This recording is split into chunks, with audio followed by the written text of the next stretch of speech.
Hi there. We are continuing our series of the proofs and reasons why God does not exist. Our last point was 13, so let's go on. Proof 14. Biblical. The Bible says that in order to save humanity, Jesus had to die and to resurrect. A legitimate question arises. Is God bound by this very arbitrary rule? So to come to terms with the world's imperfection, the only way was to torture and to kill himself? And then to bring himself to life? Didn't you create this world in this way? Didn't you create hell and Satan? If God is bound by this rule, then he is not omnipotent. If not bound, if he voluntarily chose this bizarre, sadistic and masochistic way to calm himself down about his flaws in humans, while having countless other variants to minimize suffering, then he is not at all all-loving and all-kind. Either way, the Christian God concept is shooting itself in the head. Proof 15. Biblical. The official Christian doctrine of Trinity and the Bible say that Jesus equals God, that he is the same substance and there can be no separation in any form. If this is so, if Jesus is God, then how can he be really dead, even for a minute? Really dead means non-existence. Did God not exist during Jesus' time of death? If Jesus is really God and God continued to exist during that time, then he simply didn't die. He just switched off his avatar for a couple of days to demonstrate the point. Either way, the whole concept of Christianity breaks down. Christian God is a fiction. Proof 16. Monotheistic. God is claimed to be omnipotent. He can do anything. Why did God create us humans? Because he presumably was lonely. He needed company and he needed worshipping. So it is claimed he created angels and then people to worship him. At the same time, it is claimed that he is the only God and there can be no other gods. My question is this: why cannot he create other gods to make a dignified company for him? Is he not all-powerful? Can he create some peers for himself that would match his level of omniscience, with whom it would be interesting for him? Don't you see that people are very arrogant and self-centric to postulate that all-powerful God needs their worshipping more than a company of other gods?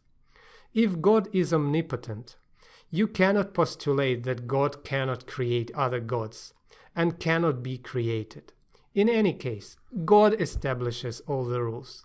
Even if yesterday there was a rule that he could not be created, today he can change this rule and establish new one that he can be created and he can create other gods. Another dilemma, God postulated by Abrahamic religion, is too powerful to be contained within his own definition, and thus he is unstable, he is impossible and non-existent. Proof 17. Theological. Omnipotence versus suicide. One of the things that any omnipotent being should be able to do is to kill himself. Anyone can kill himself. And surely God is no less potent than any human, right? If that is so, then first, God is not the God of the Bible anymore. Second, there is no guarantee that God has not decided to kill himself, since he presumably revealed himself 2000 years ago. Since God is apparently silent for the last several hundred years, we can safely assert that he is no longer existent. Proof 18. Omnipotence versus multiple revelations. How do you know that you know all the God's secrets? God says in the Bible that he is omnipotent. He can do anything. That's the main thing. He doesn't owe you anything. He is not obligated to tell you all the truth. You will not understand anyway. He is not required by any limits of your primitive interpretation of the Bible to report to you what goddesses he creates for his own intellectual pleasure. The Bible was written long ago for a primitive society, and God did not have to disclose all of his secrets to you. He discloses as much and in such interpretation as it was necessary at that time. And you cannot claim with your limited mind that he did not use his all-reaching power to reveal himself in other parts of the world through other prophets. By denying other sacred books, you are limiting all-powerful God from reaching people in other parts of the world with his direct word.